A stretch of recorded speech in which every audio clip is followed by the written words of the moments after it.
Thailand, Cambodia இடையே எல்லை பிரச்சினை தொடர்பாக கடந்த சில தினங்களாக மோதல் நீடித்து வந்தது. இரு தரப்பிலும் இழந்தவர்கள் எண்ணிக்கை 32ஆக அதிகரித்தது. மேலும் 130க்கும் மேற்பட்டோர் காயமடைந்தனர். இந்த நிலையில் கம்போடியா மற்றும் தாய்லாந்து நாடுகளுக்கு இடையே சுமூக உடன்பாடு ஏற்படுவதற்காக மலேசிய பிரதமர் அன்வர் இப்ராஹிம் மத்தியஸ்தம் செய்யும் முயற்சியில் ஈடுபட்டார். மலேசியாவில் இருந்து இரு நாடுகளுக்கான மத்தியஸ்தம் செய்யும் பேச்சுவார்த்தையில் அன்வர் ஈடுபட்டார்.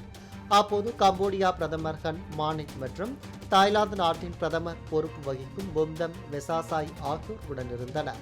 இதில் சுமூக உடன்பாடு ஏற்பட்டுள்ளது. இது பற்றி அன்வர் வெளியிட்டுள்ள அறிக்கையில் கம்போடியா மற்றும் தாய்லாந்து நாடுகள் பொதுவான புரிதலுக்கு வந்தன. இதன்படி உடனடி மற்றும் நிபந்தனையின்றி போர் நிறுத்தத்திற்கு அவை ஒப்புதல் அளித்துள்ளன. இது இன்று நள்ளிரவு முதல் அமலுக்கு வரும் என கூறினார்.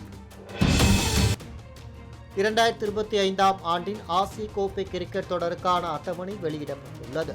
நடப்பாண்டு ஆசிய கோப்பை கிரிக்கெட் தொடர் செப்டம்பர் 9ஆம் தேதி முதல் 28ஆம் தேதி வரை ஐக்கிய அரபு அமீரகத்தில் நடைபெற உள்ளதாக அறிவிக்கப்பட்டுள்ளது. இந்த நிலையில் போட்டிக்கான முழு அட்டவணையையும் ஆசிய கிரிக்கெட் சங்கம் அறிவித்துள்ளது. அதன்படி குரூப் ஏ பிரிவில் இந்தியா, பாகிஸ்தான், UAE, ஓமன் ஆகிய அணிகள் இடம்பெற்றுள்ளன. குரூப் பி பிரிவில் இலங்கை, வங்கதேசம், ஆப்கானிஸ்தான், ஹாங்காங் ஆகிய அணிகள் இடம்பெற்றுள்ளன. இந்திய அணி செப்டம்பர் 10ஆம் தேதி ஐக்கிய அரபு அமீரகத்தை எதிர்கொள்கிறது. 14ஆம் தேதி பாகிஸ்தானுடனும் 19ஆம் தேதி ஓமனுடனும் இந்திய அணி மோத உள்ளது.